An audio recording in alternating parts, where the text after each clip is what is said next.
Mayor Amadeo R. Perez Jr.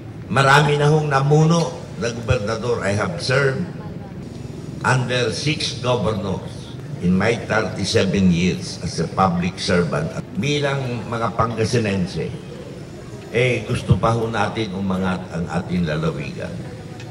Talaga ho na ipagmalaki natin ang nagampanan ng ating butihing governor sa maikling panahon na nakaupo siya bilang gobernador. Alam ko na marami pang balak na gawin ng ating gobernador. Ang hihingin ko na lang po sa inyo, dapat tuloy-tuloy po ang pag-angat ng Pangasinan. Para kay Mayor Amadeo R. Perez Jr., si Governor Amado T. Espino Jr. ang best governor ng Pangasinan. Sa ikruto, Agtilaya, Iikbanan.